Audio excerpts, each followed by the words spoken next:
దోహద thank you thank you thank you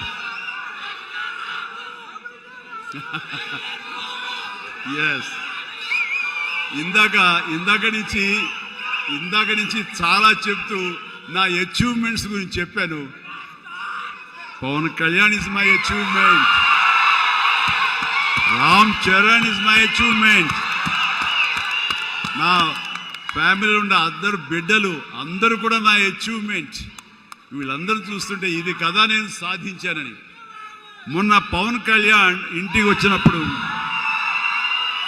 ఒక మాట అన్నాడు, అన్నయ్య నీకు ఒక మాట అనేవాడికి గుర్తుందా అని. ఏమన్నానరా, మన ఇంట్లో ఇంతమంది మీరందరూ ఉన్నందుకు, నాకు ఈ అవకాశం భగవంతుడు ఇచ్చినందుకు ఇది నాతో ఆగిపోకూడదు. ఒక రాజ్ కపూర్ ఫ్యామిలీలో ఎంతమంది ఎలా ఉన్నారో ఆ రకంగా మరొక రాజ్ కపూర్ ఫ్యామిలీ మన మెగా ఫ్యామిలీ అవ్వాలి అని నువ్వు చెప్పావు.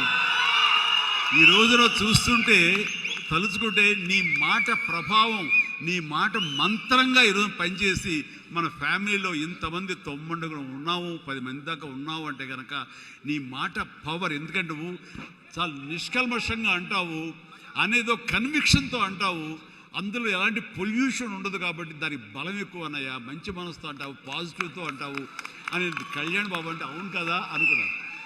తెలియకుండా అదే ఒక పత్రిక కపూర్ ఫ్యామిలీ ఆఫ్ సౌత్ అంటూ మా గురించి ప్రస్తావించినప్పుడు, భగవంతుడా, ఇది మా గొప్పతనం కాదు, నువ్వు ఈ ప్రజలు, నా అభిమానులు, ఈ ప్రేక్షకులు మమ్మల్ని ఆదరించారు కాబట్టి మేము ఈ స్థాయిలో ఉన్నాము. అనుకున్నది ఆ రకంగా సాధించగలిగాము అనిపిస్తుంది. అండ్ గతంలో ఎప్పుడు నేను ఏ సభలోనూ ఇంత మనసిప్పి మాట్లాడుకోలేదు. అది మీతోటి నేను మనసిప్పి మాట్లాడుకునేంత